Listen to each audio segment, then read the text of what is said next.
Imagine that you were able to live 200 years, maybe 3, 4, 5, 6, even 979 years.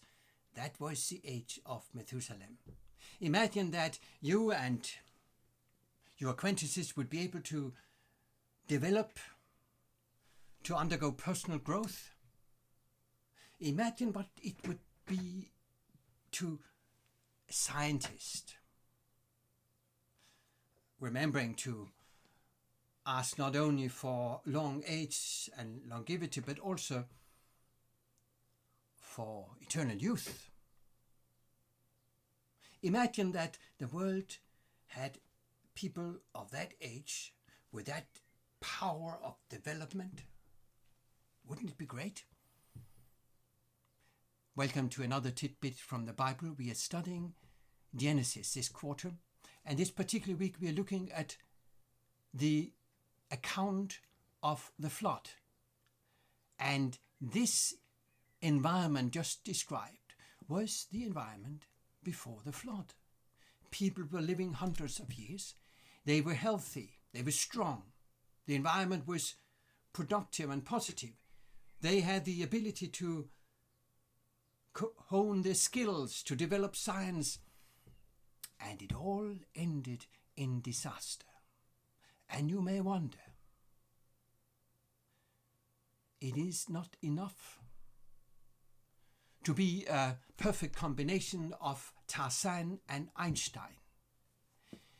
If you are not committed to unselfish worship of God and service to other people, actually that would become a disaster. And that was what happened. Let me take you back to Genesis 6. Here the story begins with a description of the situation, and it is not a light and positive one. Reading from New International Version, chapter 6 in Genesis. When men began to increase in number on the earth, and daughters were born to them, the sons of God saw that the daughters of men were beautiful, and they married them, any of them as they chose. Then the Lord said, My spirit will not contend with man forever, for he is mortal. His days will be 120 years. The Nephilim were on the earth in those days, and also afterwards, when the sons of God went into the daughters of men and had children by them. These were the heirs of old men of renown. The Lord saw how great man's wickedness on earth had become, and that every inclination of the thoughts of his heart was only evil all the time. The Lord was grieved that he had made man on earth, and his heart was filled with pain. So the Lord said, I will wipe mankind, whom I have created from the face of the earth, men and animals, and creatures that move along the ground, and birds of the air, for I am grieved that I have made them. But Noah found favor in the eyes of the Lord. That is a horrible description. And of course today this mighty event of the Bible is well known all over the world. Many original nations have similar accounts and stories reflecting the biblical truth. Let's look at the first part of it and remember the context. The context in the previous chapters had been the listing of two generations of people, two genealogies. The descendants of Cain, who did not worship God but worshiped their own power, and the descendants of Seth, who began by worshipping God but ended with only a vague hope expressed in the naming of Noah, hope, comfort for the future. And then the story. Those people descending from Seth, who had once worshipped God, they turned into mixing families, marriages, destroying them. And this is what is talked about here.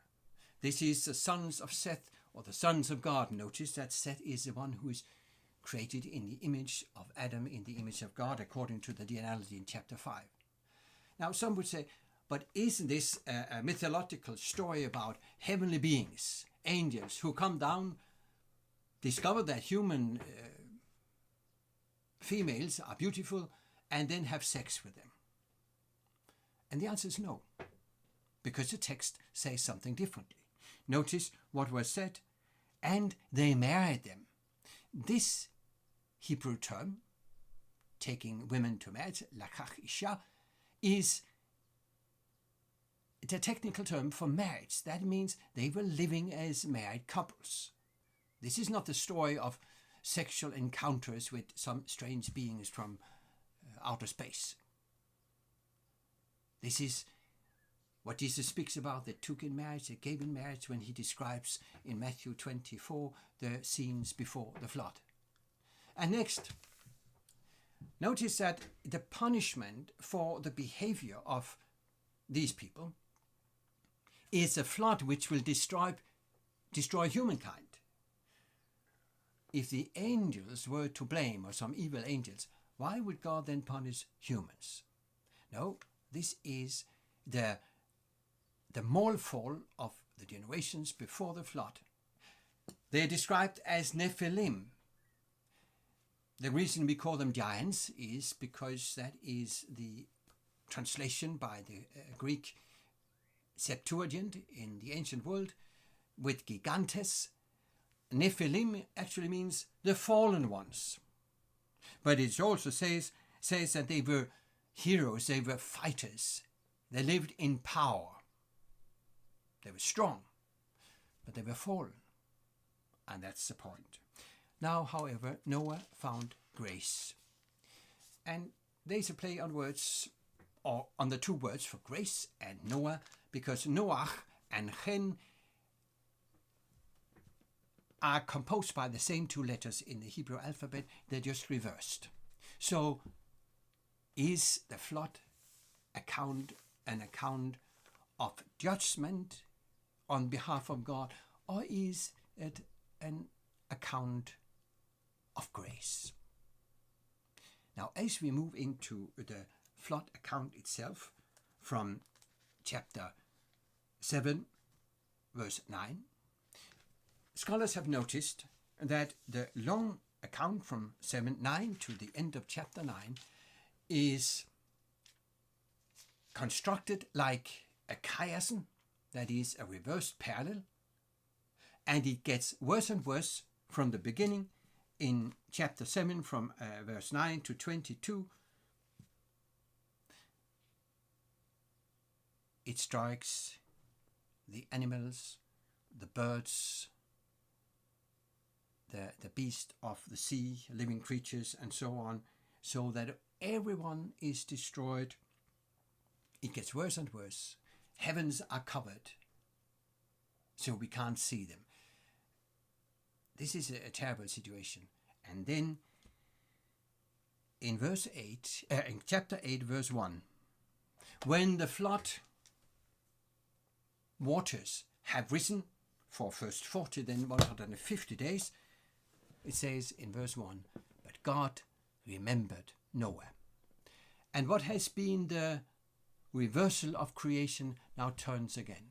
God recreates. It never ends with the same perfection as in the Garden of Eden. But humans are saved. And notice, by the way, God also saved the animals. So should we, of course. And in the end, God speaks in chapter 9 to Noah, and he is blessed. He has come out of the ark. He has been saved by God. God is a God who remembers. He remembers his promises. And now in chapter 9, he is re-establishing his covenant with humankind. And 7 times in the chapter, you have the word for covenant, berith. And in that covenant with Noah, you have a number of new aspects, new perspectives compared with the time before the flood. The environment is completely different. Some of the beauty has gone, but the longitude of our lives have gone too. Humans will never, not anymore, be given the same chance to develop evil and evil science as before the flood. That is, until the very end that Jesus speaks about in Matthew 24. But then God will stop it. So how does the account of the flood close? It closes with a promise in the rainbow, a promise of grace, but it also closes with a notion of both blessing and judgment. Were people better after the flood? And the answer seems to be ambiguous, because the sons of Noah, at least one of them, he reiterates the sin of the fall, in a sense. And as we read the story, we realize that Genesis, which is following the thread of the future Messiah, tells now how the whole humankind has been wiped out except for Noah and his 3 sons. The Messiah is to be born as a descendant of one of these 3, and now in the end of chapter 9, one of the 3 has been removed from that list. That is Ham and his son Canaan. So as we move on in the following chapters, we will see how God is able to elect and choose and narrow down the path of descendants of Adam and Eve, the descendant who once will become the King, the Savior, the Messiah. Thank you for listening to this tidbit in our exciting reading of a book where there are so many more questions that we can answer. Next time we're looking at the nations of people and the Tower of Babel. Welcome back.